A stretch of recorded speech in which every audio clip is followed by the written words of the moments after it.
পটুয়াখালীর পর্যটন কেন্দ্র কুয়াকাটায় বর্ণিল আয়োজনের মধ্য দিয়ে উদযাপিত হচ্ছে রাখাইন সম্প্রদায়ের ঐতিহ্যবাহী জলকেলি। সাংস্কৃতিক আয়োজনে মুখর হয়ে উঠেছে পুরো এলাকা।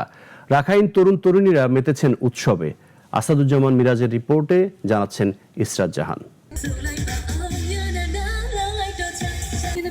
পটুয়াখালীর কুয়াকাটা যেন পরিণত হয়েছে আনন্দ আর সম্প্রীতির মিলন মেলায়। সাংরাই উৎসবকে ঘিরে 3 দিন ব্যাপী আয়োজন রাখাইন মার্কেট মাঠে।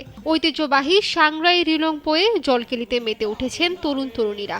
একে অপরের দিকে পানি ছিটিয়ে বিদায় জানাচ্ছেন পুরনো বছরের সব দুঃখ কষ্ট আর বরণ করছেন নতুন বছরকে। পুরো বছর অপেক্ষায় থাকি এই দিনটার জন্য। আমাদের এই অনুষ্ঠানের লাই আরো 3 দিন আগে থেকে শুরু হয়েছে।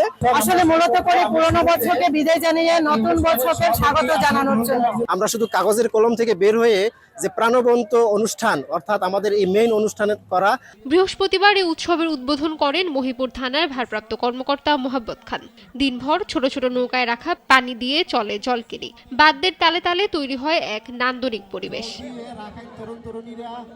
রাখাইন সম্প্রদায়ের বিশ্বাস, এই জলকেলির মাধ্যমে জীবনের অশুভ শক্তি দূর হয়ে যায় এবং গড়ে ওঠে ভ্রাতৃত্বের বন্ধন। শুধু রাখাইন সম্প্রদায় নয়, কুয়াকাটায় আগত পর্যটকদের মাঝেও বাড়তি বিনোদন দিচ্ছে এই উৎসব। তাদের ধর্মীয় রেওয়াজ অনুসারে কিন্তু তারা এই জলকেলির মাধ্যমে পানি ছিটিয়ে তারা এই উৎসবটি উদযাপন করে।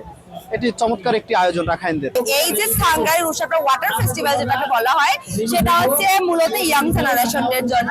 উৎসবে চলছে সাংস্কৃতিক অনুষ্ঠান। ঐতিহ্যবাহী পোশাকে নারী, পুরুষ, শিশু, কিশোর সহ হাজারো মানুষের অংশগ্রহণে উৎসবটি পরিণত হয়েছে এক অনন্য মিলন মেলায়। নতুন প্রজন্ম নিজস্ব সংস্কৃতি সম্পর্কে জানবে এবং ভবিষ্যতে এটি আরো বড় পরিসরে উদযাপন করা হবে বলে প্রত্যাশা আয়োজকদের। আমাদের কুয়াকাটা বাসীরা বিশেষ করে এটাকে ধরে রাখার জন্য চেষ্টা করি। আশেপাশে যারা আছে, যারা পাড়াবাসী আছে বা এলাকা অন্য জনগোষ্ঠী আছে, এরাও আমাদেরকে উৎসাহ করে। ঐতিহ্য, সংস্কৃতি আর সম্প্রীতির বার্তা নিয়ে প্রতি বছরই কুয়াকাটায় আয়োজন করা হয় এই সাংরাই উৎসব। সবার অংশগ্রহণে এক বৃহৎ মিলন মেলায় পরিণত হয় উৎসবটি। ইসরাত জাহান, নাগরিক।